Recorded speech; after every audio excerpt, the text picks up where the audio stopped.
like Mary's song, after she sees Elizabeth, right? Elizabeth has her own story of hardship where she's seen as this cursed woman who, because she's of old age, she can't have this child, and because she's barren, she's considered cursed by God. But then she has this child in her, John the Baptist, and Mary is pregnant with Jesus, and the two meet, and like John leaps for joy. It's like these women had experienced all this hardship in their life, but in them is this seed of joy that wants to be expressed, wants to come out. And then that's when Mary sings this song, the Magnificat, right? This song that praises God for seeing Mary for who she is, this servant, this lowly person, chattel, possession, but lifted her up, and then also flipping this idea of economy upside down. Like God's economy is that this lowly servant will be exalted, like we will know her name from generation to generation, while the proud, the haughty are brought low, the rich leave empty-handed, while Mary and people like Mary are fulfilled. They have what they need. She is blessed for receiving, being able to birth this kingdom in her. True joy is the expression of one's heart to the fullest, to be able to sing, be able to dance, be able to do art in ways that display your true humanity. That's true joy. And so in the gospel stories, we have these characters, Mary and Elizabeth, they come together. We have stories about them leading up to the narrative. And then Mary sings this song, and it reveals something about her nature, how lowly she is and how joyous she is to have this divine in her to birth this, and how the economy of God gets flipped upside down. And now you have this revelation that what she will be birthing is, in essence, that economy, that upside down kingdom. And so that's the story that she tells of her life. Like, I consider myself nothing because my community saw me as nothing, but that's not the story. What is revealed is I am the God bearer. I am this person who brings about this other kingdom. And so Advent is that invitation to where we can sit and relate and be with each other and wait for that twist. And so in Mary's story, like from the get-go, it is these women who are seen as possessions, but not preaching. Who are old and who sing the song. That is a song that sets the tone for the entire Gospel of Luke, right? Like, Luke centers, and this is the difference between the Jewish story of Jesus, which is the Matthew story, and the Lucan story.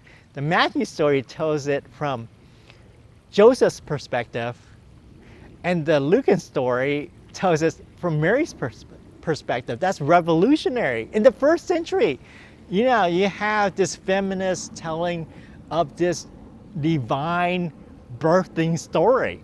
This is like unheard of. And so... This is in the Bible? Yeah, and this is in the Bible. This is revolutionary and in the Bible.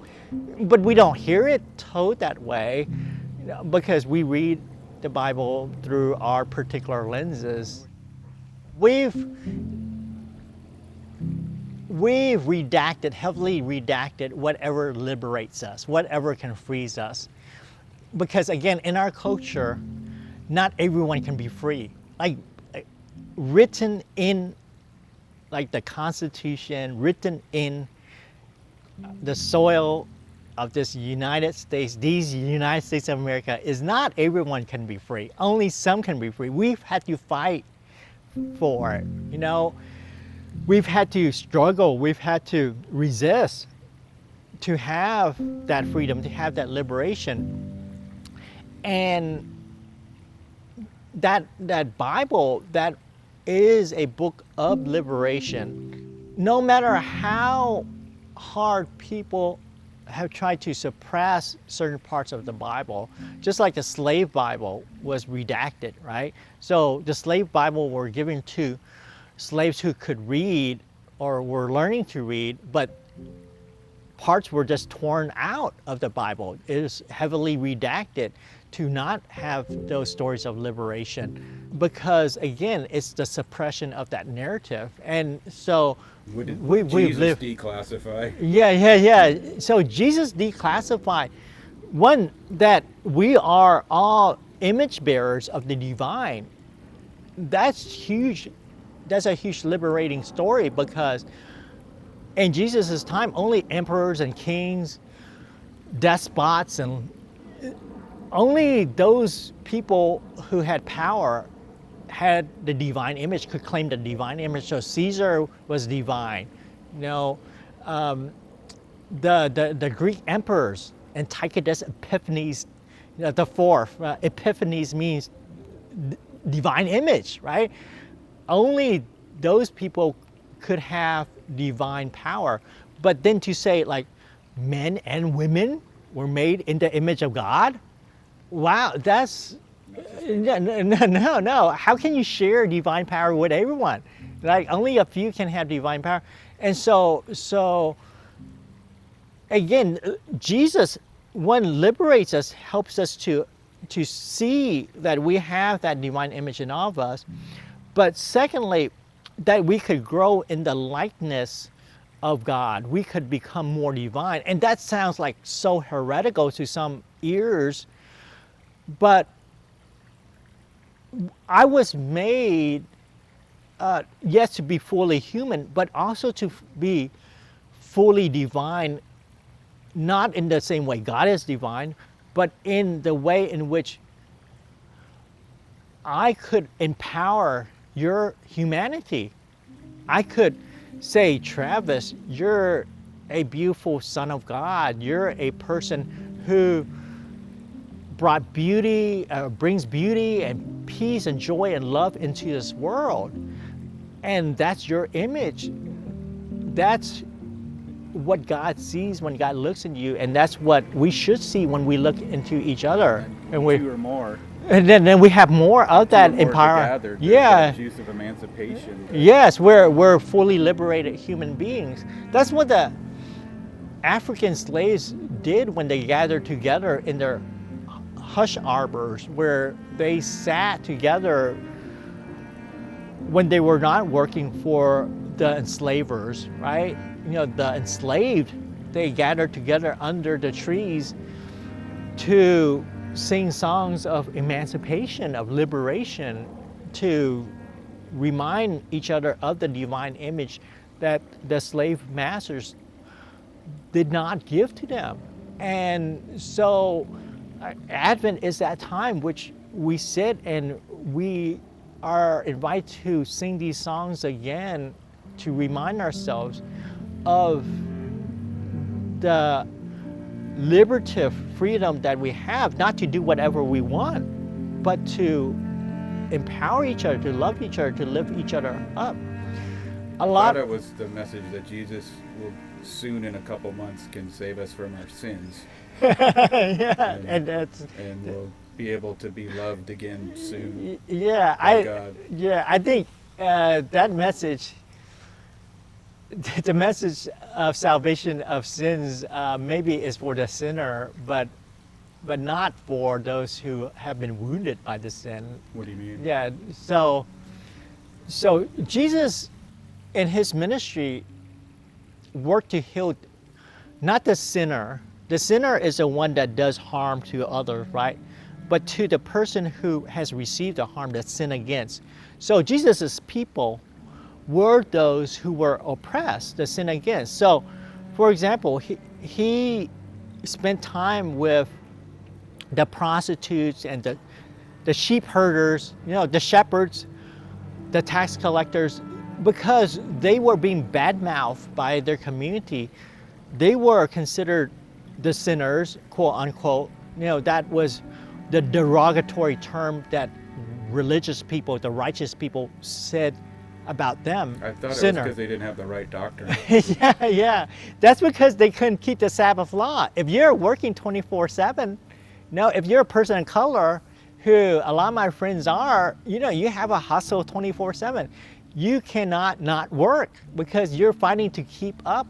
No, you're getting a fraction of the pay that the other person gets, your white coworker gets, and you're working to catch up.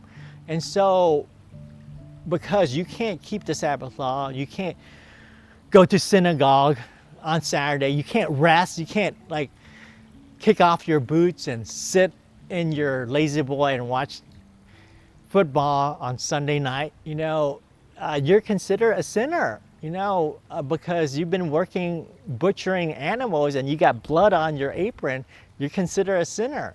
And the religious people would make these sinners, other than them, so that they could feel good about their religiosity, their piety, their purity. And so Jesus would be with these so-called sinners in order to bring healing to them and liberation again, to say, you're not that which other people are calling you. You are a child of God. You are, because you are in my kingdom, in my kinship. You're a brother and son. You're a sister and mother. You are, my family now, and it's a different kind of family than maybe the dysfunctional families we have, but it's a family where there's this relationship to each other that allows us to share our stories. And so that's why we get the story. We don't get ideas in the Bible. The Bible is not made of this idea we're all sinners, and then second idea, God is angry because, we don't get those ideas. We get these stories that are a part of the narrative of woundedness. From Genesis with the Cain and Abel story, the story of woundedness there, where the blood cries out from the ground. Throughout the Bible, where there's these stories of oppression and the woundedness of God. Jesus symbolizes the woundedness of God, who suffers these wounds, not only on the cross, but throughout his life, bearing the stigma of otherness. You're just Joseph's son, this carpenter. No, you're nothing. You didn't even go to seminary. You're not a religious rabbi like us. How could you preach? And that stigma, and then being with the stigmatized. That's all the burden of woundedness. But again, that was the soil in which Jesus sat in and with, and not seeing that he was any different and other, and continually calling himself not the Christ. I'm not the, Jesus never called himself the Christ. Jesus constantly called himself Ben Adam, the Son of Man. The word Adam comes from the word Adamah, that means soil. That's in the Bible. I'm the son of this soil, this earth. I sit in the muck and mire with you. And so, this time, of Advent is to be able to sit and to find that place where we can know who we truly are in that image of God, and tell our stories thusly as people made in that image. And that story, is about that growth into the divine image. And we need to be able to, like Sethe in Beloved, to tell the story. And without that, we will not be healed. We will not be whole. We will not be able to give expression, to our pain, and be able to open up the wounds and thus let the balm, of peace heal us. Merry Christmas. So Happy you don't New have to Year. wait till April for the good news. Yeah. You could. Yeah, it starts. Yeah, it starts when we're able to sit, and wait. Be together. Yeah.